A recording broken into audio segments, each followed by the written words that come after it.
Hey guys, welcome to another news breakdown here on SODO Pop. SODO! Alright, as always, I'm your host, Frozen Stratos, and today, we've got a lot of ground to cover. There's a whole bunch of news that comes out of the Kamen Rider Candy Toy News blog. There's some pre-order information that we're going to be getting to toward the end of the video, and then at the very end, we're going to talk about some SODO Pop podcast announcements, which, it's going to be something fun. It's not anything bad or anything. So, without further ado, let's hop on into the blog post, and you see it. You see it already. This is the surprise final character. We're getting another decade from the final few episodes of GO, and this came as a surprise to just about everyone. Alright, let's just talk about what the blog had said about this guy. So basically, as it turns out, he is going to be the very last GO figure that they do, which means that we're not going to be getting the rest of the Another Riders, any more Tide Majins, and just anything else in between that, those indicators don't, cover. And it kind of sucks because there were a lot of Another Riders and things that I would have really liked to see, but they said now that all the way back when they made the declaration that they were going to be completing GO, that this is their completion of said show. And I am a little sad that this is that he is the last one. It is a bittersweet sort of moment for this, but we do get another one. You know what? We probably could have gotten another D-End out of this. Like, I don't know why we did, but that's not. Okay. But this is really cool. They even said that Tsukiyomi, they thought she would be like the last hurrah of the GO stuff that they do, but then they said no, we're going to fit in another decade into the final set of 01. So once again, 01 just doesn't have his own line. But yeah, let's talk about some of the things that went into making this guy. So, first off, the side skirts, they are made out of PVC, and that's because, well, it was made more available to them because, once again, the Ikazuchi bad guy thing, only the technical terms here, the Ikazuchi bad guy, no, Dodo bad guy, the Dodo Magir, wow, that took a second, had PVC in the head and all those, in all those little bands coming off of the head, so they were able to just about squeeze this into the mold, and it absolutely works out. Something else they wanted to note about PVC was that typically heads for Another Riders are PVC, but this thing looks tragic, but apparently the, I guess, sort of slot-looking items in the face were going to be too thin to mold in PVC, and I guess even slightly in ABS as well, and they probably wouldn't have been able to detail it anyway, so it all had to be stickers, and these stickers are tragic, man. I've talked about some very tragic stickers, but these are next level. But, at least the details there. Oh no. Do you see it? Do you see what I'm seeing right now? Hold on, let me zoom this in for you. I wasn't even planning on this. Look at that shoulder. Look at that sticker. What is it doing there?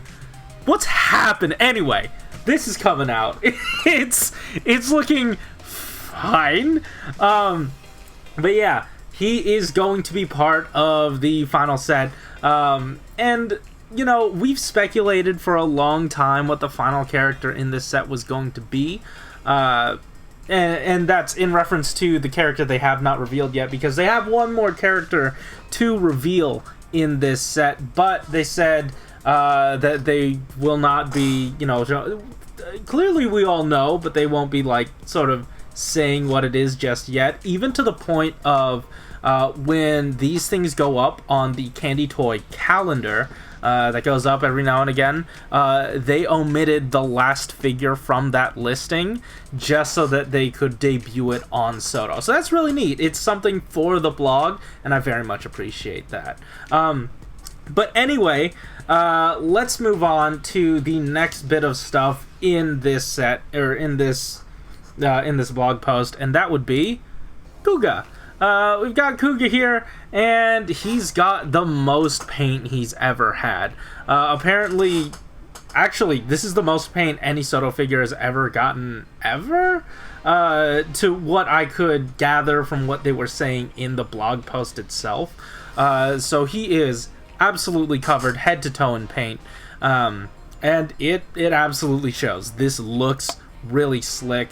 It also helps that a lot of his colors are black instead of because you know they have to paint on the black and then even the trim around certain figures, but here they only just had to paint the gold, and that's really nice.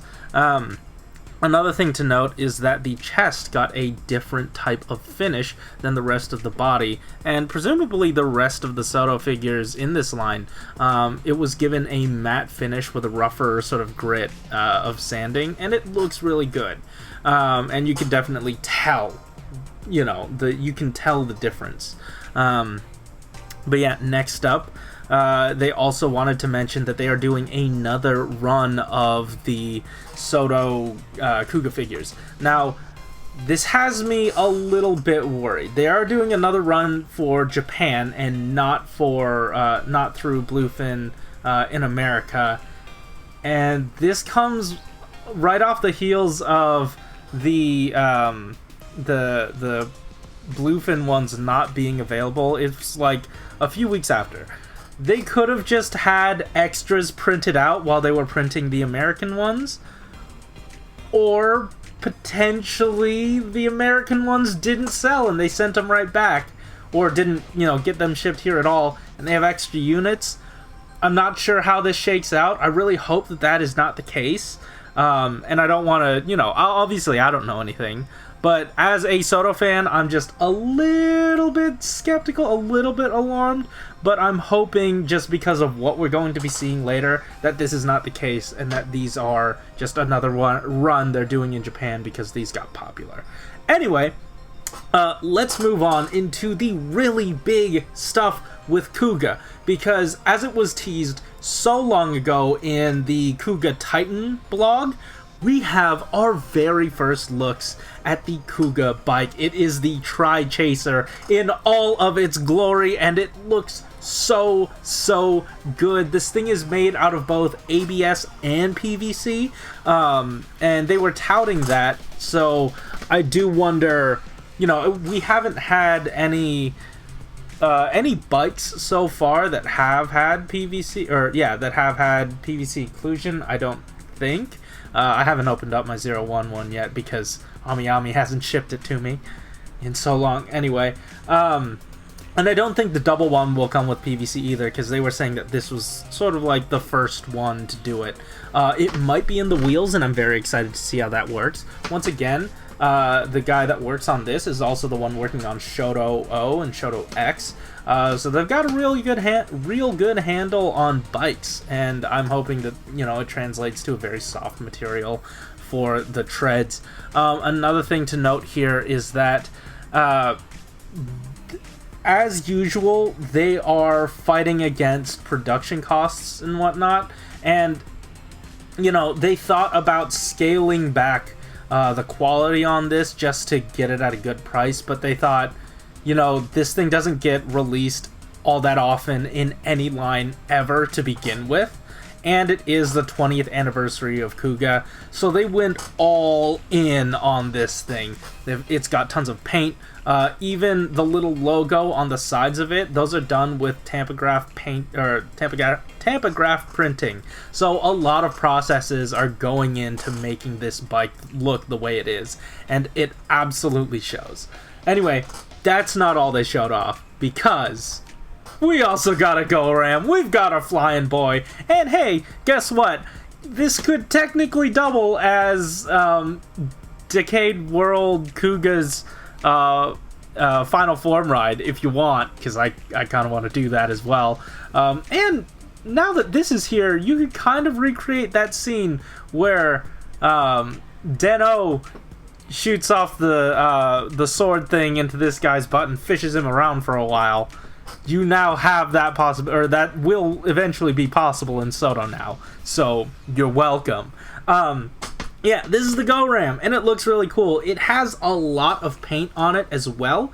They managed to note that as well, and it looks really good. The feet, so you can actually hang your KUUGA figure off of the feet of this thing to recreate a certain pose that he did in an episode. I'm not quite sure which, but another thing that they added, like, to make this possible, was that the feet.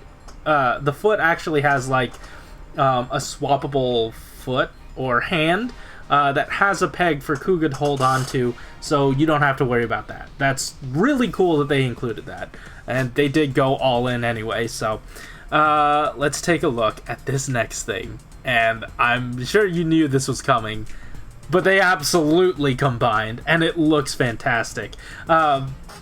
This is so impressive. And you could also recreate, I don't know, it was called like a Tri Chaser Go Ram attack. I'm not quite sure what they were getting at with that, but it's very exciting. So yeah, this is basically everything that's coming in this set. Now, it is premium Bandai, but we've never had a bike for Chronicle that wasn't. This is going to be retailing for 6,200 yen or 6,820 yen, including tax. Once again, premium Bandai. The pre-orders are already up, and yeah, pretty much. I do wonder if we're going to be getting a Bluefin release. Obviously, I've tried to get at them on Twitter, Team Rider and Bluefin, to see if we're going to be getting this, and no response yet. But, you know, because, like, who are we even? We're, like, so tiny. But yeah, I'm excited to see if we see a release of this, because this is almost $60, or just above, around $60. So it would be nice if Bluefin could import this, especially since, you know, some middleman services are not shipping out without an expensive DHL thing. So yeah, anyway, that's it for this. That's not all for the news, though, because they ended off in the blog itself talking about the latest in AI09, because that came out in Japan. Apparently, those hands work perfectly with 01. They're not technically the same in the show. They have extra spikes in the show. Or Arc Zero's hands are these fists here on 01, and they aren't technically the same in the show, but they weren't able to recreate the little spikes that should have been on the back of the hands, so they are actually accurate to 01 in this instance. So if you need fists for 01, because he hasn't had any yet, these are the perfect things. So maybe pick up an extra box of that.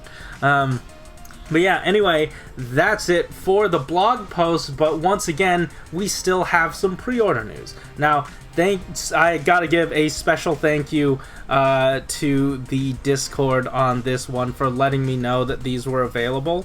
So Blade Raider was, you know, tracking the post on AmiAmi. This hasn't gone up on HLJ, but the Volume 1 and Volume 3 12 packs, like the big packs, those are available on AmiAmi, as well as the complete set of Volume 1. So first off, they're called volumes this time around, if, you know, this is not just a tentative name. It did say tentative name, but volume might be what they're going for. It makes sense because of books. So you can pre-order those now. If you would like to get the Volume 1 complete set that is on AmiAmi, and those links are in the description down below. The 12 packs, if you want to get them, I don't know why you would. I mean, you can get those if you would like. I'll leave those linked down in the description below. But there is some information to glean off of these things. Now, taking a look at the sort of description, we see that it says 10 plastic items times 10, chewing gum times 10 for the complete set. So the first set is going to come with 10 slots. 10 slots, and so that means either 10 different pieces or at least 10 different not pieces, but you know how 01 started out and gave us a bunch of extra bodies? There might be some extra bodies here in the complete set. This is, once again, a complete set. So, you will be getting everything you need in this, and there are 10 pieces in here. We don't know what all is sort of like different, like how many different pieces are in there, but we know the amount of just stuff you're getting in that one. It is retailing on AmiAmi for the same price as a 10-piece set would cost you in 01. So that means the price hasn't changed either. They're not compromising on that price either.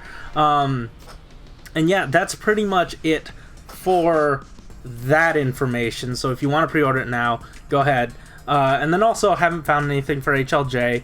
But that leads me into the SODO Pop podcast announcement. We are going to be talking about what we think the first complete set of Saber is going to look like. Predicting, at least attempting to predict what the first series is going to hold in it, and how you'd lay it out. Malunis and I are going to be doing some graphic representation. We're going to be drawing out our predictions on those, so absolutely put your predictions into the SODO Pop podcast Discord. That'll be in the podcast topics channel, and have your stuff read in the next episode. I'm also going to be posting posting to ask you guys to put your predictions in there as well, with all the information we have now. 10-piece box, same price, so we're not going to be getting any more or less items in there, or more or less items in that set. So we'll see what goes on. I don't know, happy predicting. And guys, thanks for watching. If you like this episode, hit that like button and subscribe if you want to hear more from us each week. Tell me in the comments down below what you think we're getting with Saber, or even in the Discord itself. Just go on into the links. There's a Discord link down there. Come hang out. It's a good time. And then we'll read it on the next episode of the podcast. More of those are coming, by the way. I have 2 in the pipeline, and those should be getting to you hopefully before, the next blog update. Anyway, guys, thanks for watching. Oh, also, there's still links in the description down below to how you can help support the Black Lives Matter movement. So absolutely go on in there, sign petitions, donate money, whatever you can do. As long as you do it, it absolutely helps. You can also leave in the link in the comments. Also leave down there if you have any other charities you want us to shout out. Anyways, guys, thanks for watching. Keep it juicy.